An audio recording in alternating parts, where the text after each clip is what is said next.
परमेश्वर के पवित्र नाम की स्तुति हो। परमेश्वर हम सबको अपने आशीषों से परिपूर्ण करें मेरे प्रिय।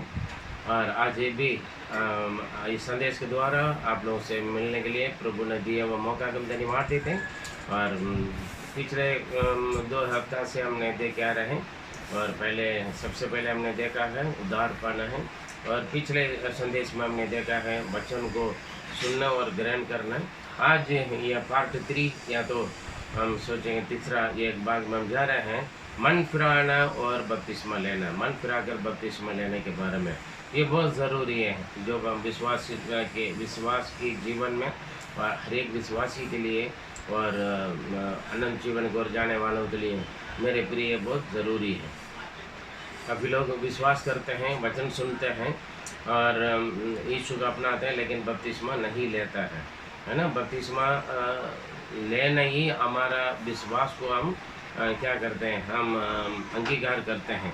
और उससे पहले मन फिराना बहुत ज़रूरी। बपतिस्मा से पहले हम लूका 13 का 2 से 5 तक हम पढ़ेंगे तो यीशु ने वहाँ पर 2 बार बोला है, अगर यदि मन नहीं फिराओगे तो तुम नष्ट हो जाओगे। मन नहीं फिराए थे, इसलिए मन फिरा कर हम बपतिस्मा लेना है, क्योंकि बपतिस्मा लेने से पहले मन फिराना बहुत ज़रूरी है। और काफ़ी लोग बपतिस्मा ऐसे लेते हैं, जाके पानी में डूब कर बाहर आ जाते हैं, मैं बपतिस्मा ले लिया है, या तो पानी छिड़का कर बपतिस्मा हो गया। ऐसे नहीं, जीवन में परिवर्तन आना ये बहुत ज़रूरी है। तभी आप ये उद्धार करने का मतलब क्या, उद्धार पाया का मतलब क्या, आपके जीवन के पुराने आदत सुबह चाल चलन से छुटकारा पाओगे और उसका यीशु मसीह उद्धार करता मुक्तिदाता के रूप में आप स्वीकार कर लिया। करने के बाद ही आप क्या कर रहे हैं, आप बपतिस्मा लेने के लिए आप पहले कदम उठाकर आप अपना विश्वास को आप स्वीकार करते, अंगीकार करते हैं, हालेलुया, प्रकट करते हैं मेरे प्रिय। मत्ती 3:2 में लिखा है, यूहन्ना बपतिस्मा लाकर बोला है, मन फिराओ, परमेश्वर का राज्य निकट है करेगी। मन फिराओ, मन फिराओ। यीशु मसीह भी मरकुस 1:15 में देखेंगे तो उन्होंने भी अपना पहले प्रचार मन फिराओ, मन फिरा कर सुसमाचार पर विश्वास करो करके प्रचार किया मेरे प्रिय। मन फिराना बहुत ज़रूरी है। मरकुस 16:16 में लेके आया है, विश्वास करके मन फिरा कर जो विश्वास करके और बपतिस्मा लेगा वो उद्धार पाएगा, या तो वो दोषी ठहराएगा करके लिखा है मेरे प्रिय। बपतिस्मा लेना बहुत ज़रूरी, लेने से पहले मन फिराना बहुत बहुत ज़रूरी है। इसलिए मन फिराकर बपतिस्मा लेना बहुत ज़रूरी है। एक समय जब प्रेरितों का मंडली में पतरस ने जब बात किया, प्रेरित 2:38 में सारे लोग वहाँ पर पूछने लगे हम क्या करें। तभी उन्होंने बोला अपने पाप क्षमा के लिए मन फिराकर बपतिस्मा ले। इसलिए लूका 2:38 में हम देखें, क्योंकि हमारा मन फिराना और पाप क्षमा के लिए बपतिस्मा लेना बहुत ज़रूरी है।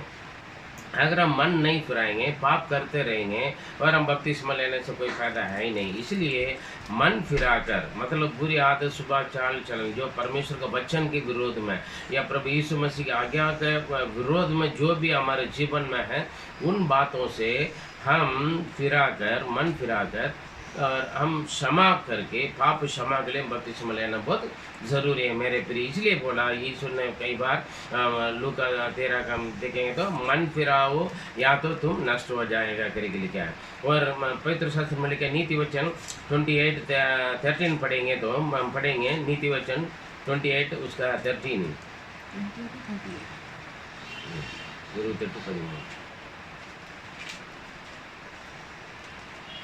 नीति वचन 28 और उसका 13।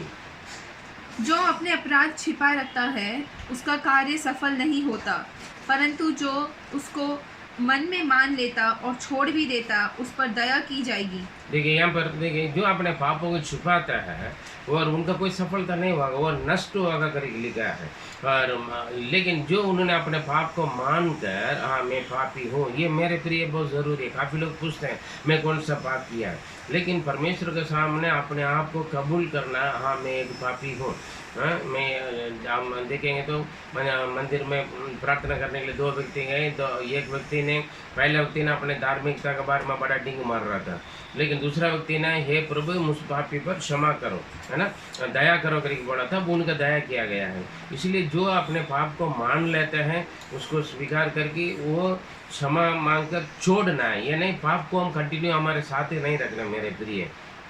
क्योंकि पाप का मजदूर मृत्यु है। इसलिए पाप को छोड़ना, जो पाप को छोड़ता है वो सफलता होता है।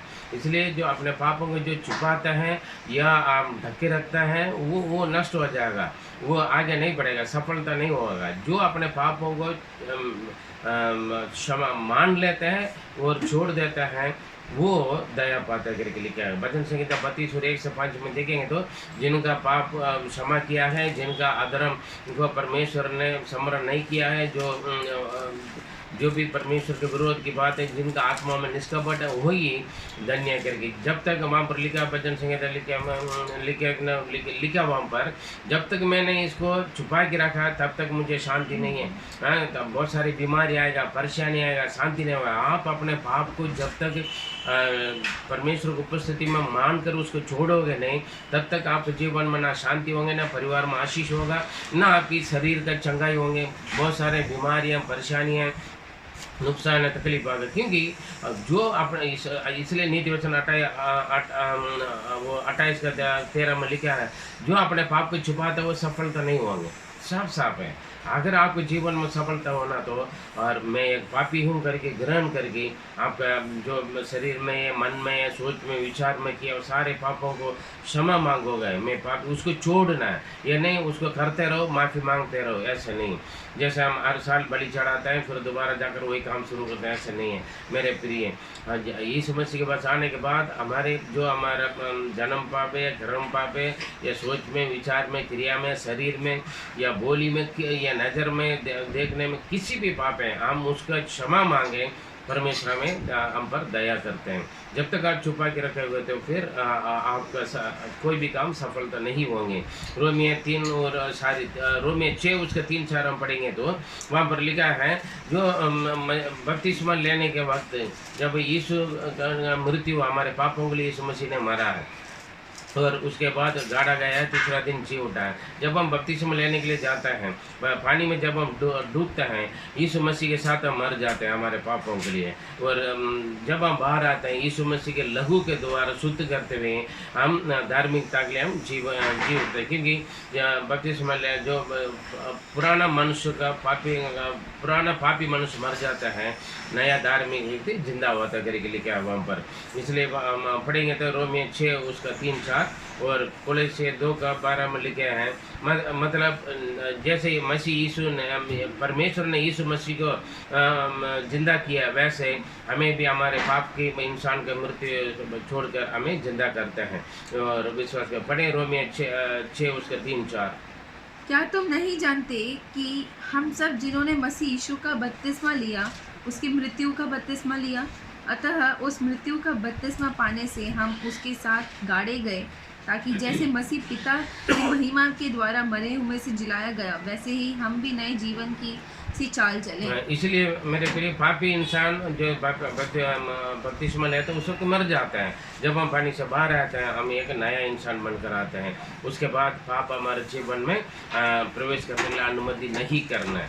और इसलिए लिखा है पाप को मानकर उसको छोड़ना है करके लिखा है मेरे प्रिय। कोलोसियर 2 का 12 में भी इन बातों का लिखा है। पहले यूहन्ना 1:7 में लिखा, यीशु मसीह के लहू हमारे सारे पापों से धोकर हमें शुद्ध करते हैं। किसी भी प्रकार के पाप है वो धोकर हमें शुद्ध करते हैं। इसलिए हमारे पाप क्षमा के लिए हम बपतिस्मा लेना बहुत ज़रूरी है, तभी हम एक नया सृष्टि बन जाते हैं। दूसरा कोरिन्थियों 5:17 में पढ़ेंगे तो वहाँ पर लिखा है, यदि कोई मसीह में है वो नए सृष्टि है और पुराने सब कुछ मिट जाता करके लिखा है। एक काफ़ी लोग मसीह में बोलकर पाप का जीवन नहीं बिता सकते मेरे प्रिय। परमेश्वर के नापसंद की, परमेश्वर का आगे व्यवस्था का उल्लंघन करने वाले आदत, स्वभाव, चाल चलन साथ में रहेगा। फिर बपतिस्मा भी वो ले लिया, चर्च भी जा रहे हैं, प्रभुज भी ले रहे हैं मेरे प्रिय, वो सही जीवन नहीं है। वो और ज़्यादा परमेश्वर की ओर से श्राप लेने वाले, गुस्सा दे परमेश्वर के दंड का आगे पाने वाले काम कर रहे हैं हम।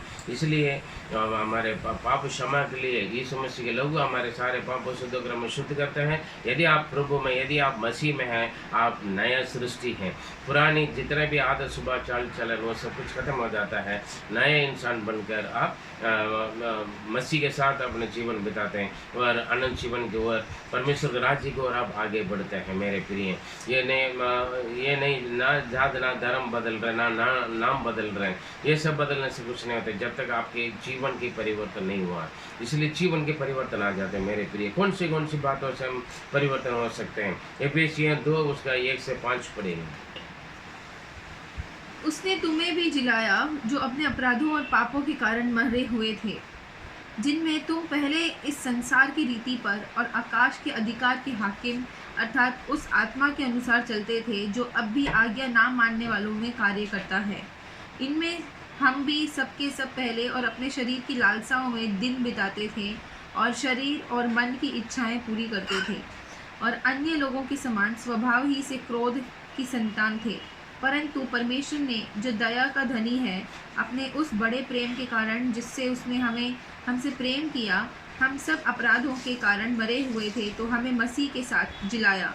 अनुग्रह ही से तो हमारा उद्धार हुआ है। देखिए यहाँ पर हम अपने मनमानी करते थे, मन की चाह, शरीर की चाह, जैसे शैतान का दुष्ट आत्मा में सिखाते हैं, दुनिया जो करते हैं वही रीति रिवाज कार्यक्रम बहुत कुछ हम करते थे, अपनी इच्छा को पूरा करते थे, अपने शरीर की इच्छा मन की इच्छा पूरा करते थे जैसे दुनियादारी में, लेकिन हम चलते थे उन्हीं लोगों के जैसे। अगर आप मसीह लोग होगा तो हम करेंगे तो फिर उन्हें में हमें कोई फर्क नहीं है। इसलिए हम पापों का कारण, क्योंकि पाप का मजदूर मृत्यु है, इसलिए जब हम पापी थे तब हम मरे पड़े थे। मतलब शरीर में तो जिंदा है लेकिन आत्मिकता में आत्मा में मरे पड़े थे। लेकिन ये जैसे यीशु ने हमारे लिए यूहन्ना 3:16 में इसलिए लिखा, कोई भी नष्ट न होगा परंतु अनंत जीवन पाने के लिए परमेश्वर ने अपने एकलौते पुत्र को यहाँ पर संसार में भेजा। इसीलिए यीशु आकर हमारे लिए लघु है, उनके लघु से हमारे सारे पाप शुद्ध हो जाते हैं, तब हम पापी इंसान मर जाते हैं और एक पवित्र इंसान, एक धार्मिक व्यक्ति हम जिंदा हो जाते हैं मेरे प्रिय। हमारे जीवन में आदत में परिवर्तन आ जाते हैं, तब जाकर हम मसीह के लिए हम जीते हैं और उसके पढ़ेंगे और उनकी शिक्षा उनके आत्मा से हम पवित्र आत्मा के द्वारा हम अगुवाई प्राप्त करते हैं। एफेसियन 4 उसका 20 से 24 तक पढ़ेंगे तो हमें मालूम है नए सृष्टि का कैसे, पुराने सृष्टि कैसे करके मालूम है। हाँ पढ़िए। पर तुमने मसीह की ऐसी शिक्षा नहीं पाई, वरन तुम में सचमुच उसी की सुनी और जैसे यीशु में सत्य है उसमें सिखाए भी गए कि तुम पिछले चाल चलन के पुराने मनुष्यत्व को जो भरमाने वाली अभिलाषाओं के अनुसार भ्रष्ट हो जाता है उतार डालो और अपने मन के आत्मिक स्वभाव में नए बनते जाओ और नए मनुष्यत्व को पहन लो जो परमेश्वर के अनुरूप सत्य की धार्मिकता और पवित्रता में सृजा गया है। ठीक है, पुराना मनुष्य का मतलब क्या है? पुराना संसार की आदतें, शरीर की इच्छा, मन की इच्छा, अभिलाषों को पूरा करते, लेकिन अभी हम आत्मा का इच्छा, पवित्र आत्मा की शिक्षा पाकर परमेश्वर के वचन को अपनाकर और हम आत्मिकता की उन्नति के लिए, हम परमेश्वर के राज्य की ओर आगे बढ़ने के लिए हम शिक्षा पाएँ। इसलिए एक परिवर्तन जीवन आ जाता है मेरे प्रिय। इसको बोलते हैं मन फिराना और बपतिस्मा लेना है। मन फिरा कर बपतिस्मा लेना बहुत ज़रूरी है। अपने पापों को अपने पास रखकर हम बपतिस्मा लेने से कोई पाप की आदत, पाप की स्वभाव, पाप की नज़र, पाप की बोली, ये सब कुछ रखकर हम बपतिस्मा लेने से कोई फायदा नहीं। अगर आप बपतिस्मा ले रहे हैं तो पहले आप यह निर्णय लें, मैंने यीशु मसीह पवित्र प्रभु को मैंने अपनाया है, उद्धारकर्ता मुक्तिदाता के रूप में मैंने अपनाया है। इसलिए अपनाने के में एक पहले कदम चिन्ह हम दिखाते हैं, हम अंगीकार करते हैं उस विश्वास को हम बपतिस्मा लेकर। उसके बाद परमेश्वर की आत्मा में, परमेश्वर के वचन की शिक्षा में और संगति में हम आगे बढ़ते जाना है और एकदम पवित्र नहीं बन सकते। परमेश्वर के वचन को पढ़कर, सुनकर, प्रार्थना के द्वारा, पवित्र आत्मा के द्वारा, वचन के द्वारा हम अपने जीवन को शुद्धिकरण करते जाना है। लेकिन ये पहले कदम है, हम बपतिस्मा लेकर हम प्रकट करते हैं। ये बपतिस्मा ले लिए मैं यीशु को अपनाया करके हम अंगीकार करते हैं दुनिया के सामने। पुराना पापी मनुष्य का आदत, सुबह चाल चलन जो हमारे मन की इच्छा, शरीर की इच्छा पूरा करते थे वो खत्म हो जाते हैं और आत्मा की शिक्षा पर हम आगे बढ़ते हैं। इसलिए हम एक नया सृष्टि बन जाते हैं। दूसरा कोरिन्थियों 5:17 में हम पढ़ सकते हैं। पढ़िए, दूसरा कोरिन्थियों 5:17। यदि कोई मसीह में है और वह नए सृष्टि है करेगी। इसलिए यदि कोई मसीह में है तो वह नई सृष्टि है, पुरानी बातें बीत गईं, पुरानी बातें बीत गए, देखो सब बातें नई हो गई देखो हैं। सब बातें नहीं हो गई। ये नहीं, वही इंसान है, वही बंदा है, वही रंग रूप है, वही बोली है, लेकिन यहाँ पर क्या है, उनके पुराना इंसान के जो पहले जैसे करते थे वो बात अभी नहीं है। वो अभी मसीह के शिक्षा में और यीशु मसीह की वचनों के अनुसार उनकी शिक्षा पे पवित्र आत्मा जैसा अगुवाई जाता है उसके अनुसार चलते हैं, एक नया जीवन बन जाते हैं और दुनिया देखते हैं ये तो एक नया पुराना इंसान नहीं, इनके अंदर एक नया इंसान दिखता है मेरे प्रिय। और इसलिए मन फिराना और बपतिस्मा लेना बहुत ज़रूरी है। आइए हम प्रार्थना करें। पवित्र पिता हम धन्यवाद देते हैं, आज एक नई बात सीखने के लिए प्रभु ने आपने मौका दिया है और मन फिरा कर बपतिस्मा लेने की आवश्यकता के बारे में सीखने के लिए अनुग्रह किया। प्रेमी पिता, बपतिस्मा लेने वाले पहले मन फिराएं, अपने पापों को मान लें, ग्रहण कर लें और क्षमा मांग कर प्रभु उसको छोड़ने के लिए पवित्र आत्मा सहायता करें, मदद करें और बपतिस्मा लें। आपके पवित्र लहू से शुद्ध किया जाए, पापों से धोकर और शुद्ध किया हुआ जीवन बिताने के लिए मदद करें। जो जिन्होंने बपतिस्मा ले चुके हैं प्रभु, उनके जीवन में पुराने पाप या आदत स्वभाव चाल चलन घुसना ना दे प्रभु, कार्य करना ना, प्रवेश करने के लिए मौका ना दे प्रभु। लोग प्रार्थना के द्वारा, वचन के द्वारा, पवित्र आत्मा के द्वारा और परमेश्वर अपने जीवन को, अपना आत्मा शरीर प्राण को पवित्रता के रूप में बाड़ा बांध कर संभालने के लिए आप शक्ति दे और सामर्थ्य दे। सब कुछ आपकी महिमा के लिए दुआ प्यारे प्रभु यीशु मसीह की मदद से जीवित परमेश्वर, आमीन आमीन। मेरे प्रिय, आप मन फिराइए। मन फिराया हुआ अनुभव का मतलब क्या है? हमारे पापों को छोड़ना है। आप छुपा के रखोगे, आपकी शांति नहीं होगी, है ना भाई। इसके पीछे दिया हुआ वचन का रेफरेंस का पढ़ लीजिए, वचन में ध्यान से पढ़कर अपने जीवन को यीशु मसीह के लिए समर्पण कर लीजिए। परमेश्वर आपका आशीष, गॉड ब्लेस यू।